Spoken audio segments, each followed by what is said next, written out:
Flipped classroom, one of the rotation model subtypes, has been a hot topic now for several years in blended learning. In the flipped classroom, the teacher flips the role of brick and mortar classroom with the role of the home environment. So students go home and watch direct instruction videos, and then they come into school in order to engage in the application of the topics taught in that direct instruction. The thinking behind this model is that we use technology to give students and teachers the opportunity to use their time more efficiently. In a traditional classroom, a lot of that time is not being used well because there are advanced students who understand the lecture much more quickly and are just waiting for everyone else to catch up. And then there are struggling students who aren't understanding the lecture aimed at the middle of the pack and so are frustrated by the lecture as presented. On the other hand, the teacher also is not getting very efficient use of his or her time in a lecture environment. He or she is repeating the same direct instruction over and over again with some minor adjustments for the particular classroom, but he or she is not focusing on the thing that only a human can do, which is to provide guidance, support, encouragement, to provide scaffolding for some of the higher order thinking skills and collaboration. However, when we take that direct instruction and we record it and we have students watch it at home, it really addresses some of those inefficiencies. Higher level or lower level learners are able to watch those videos using pause, rewind, fast forward to get the content at their own pace. And in class, students can work on application with other students and with the teacher there to provide assistance, to be able to answer questions, engage in collaboration, and do more than he or she would be able to do alone. This really ties into theories of the zone of proximal development, where the most learning happens when students are working with others in order to do things that they can't do on their own, transitioning to the place where they can do those things on their own. It's also really nice for struggling students because many students fail to do assigned homework because they're frustrated by trying to do it alone. In the face-to-face environment, they can have the support they need to get over that initial frustration and to avoid practicing errors. Organization is very important in the flipped classroom. Using an LMS like Blackboard or Moodle or Canvas is really helpful because you can take the direct instruction videos and place them within an organized structure to help students understand the structure of the course and give them access to those videos anytime, anywhere, so they can go back or go forward as need be. Furthermore, when including those videos in an LMS, you can place them right next to formative assessments, whether those be journals for reflection, discussion boards for discussion, or short online tests as formative assessment. You really get an opportunity for the students to check their own understanding, for you to see what the students are learning from those direct instruction pieces, and for you to hold the students accountable for watching those videos and getting that content at home.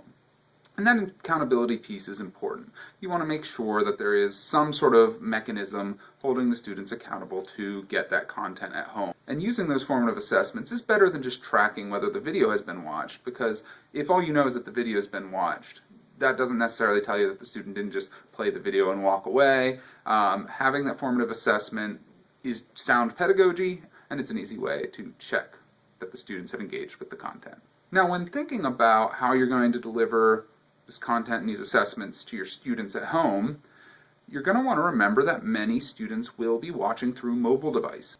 So do a check for mobile readiness with whatever tool it is you are using. If you're using Blackboard or any of the other major LMSs, there's probably a mobile app available. Depending on your institution, though, those apps may not be free. So that's just one thing to consider as you're deciding how to deliver that content. There are some challenges in creating your first pieces of video instruction. One of the big things is overcoming vanity. Many teachers will create a recording and they'll say, oh, I hate my voice, or oh, that wasn't perfect, I need to re-record it. And if you do this, it's going to take you a long time to create these instructional videos. Just remember, students are already listening to your voice every day, so if you hate your voice in your videos, it's just as annoying in your classroom, so it doesn't really save you anything. Also, in your face-to-face classroom, you often make mistakes, repeat yourself, misspeak, and you correct yourself and move on, and it's fine. And there's no problem with that in the flipped classroom videos either. It's really important to try and make your videos take advantage of what we know about the way people learn and the way people attend to things. A lot of flipped classroom videos are wordy slides with a voice and nothing else. I think that it's important to not overload students with walls of text on slides just like it is in a normal presentation, but I also think it's nice for a teacher to include a face in a flipped classroom video, whether the face is the centerpiece or whether it's in a corner or whatever. It's hard for us to engage with a disembodied voice. We like looking at people for cues. Also, we want to try to use visual representations of information during our presentations to get different forms for the students to engage with the content, to have more avenues to access whatever it is you're saying in the video. You also want to make the videos engaging by making them human. I often see teachers who are starting with direct instruction videos that make them as dry and dull as possible, reading off a script in a really deliberate manner, and that's probably not the way you lecture to your class face-to-face, so why would you do that online? You want to have some personality in order to connect with the students. Another challenge of the flipped classroom that many people run into, and this is going to be a bigger or smaller challenge depending on the culture of your school, is students not watching the videos at home. You want to think carefully about what the consequences are for not doing that.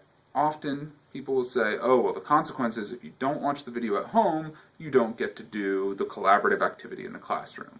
You want to be careful about that as a consequence, though, because one, some students may not want to do the higher order collaborative activities, and so it's not a punishment anymore, and two, you're really sending a message that these collaborative activities are fluffy, fun things that students get to do as a reward, and that undermines your message that these are essential skills you're practicing in the classroom. One thing to consider is that the flipped classroom doesn't necessarily require that students watch the videos at home. It could be more like some of the other rotation models where students have a station in the classroom where they watch flipped videos, direct instruction videos, and then rotate to a station where they work face-to-face.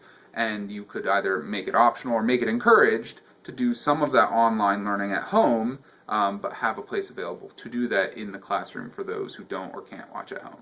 Despite the challenges, many who have embraced the flipped classroom model report big rewards for them and their students. It really creates an opportunity for you to focus on higher order thinking and collaboration in your classroom. Teachers get more time working one-on-one with students, and students get a larger degree of control over their learning. So what do you think about the flipped classroom? Have you tried it out? If not, do you think this model could work for you and your students?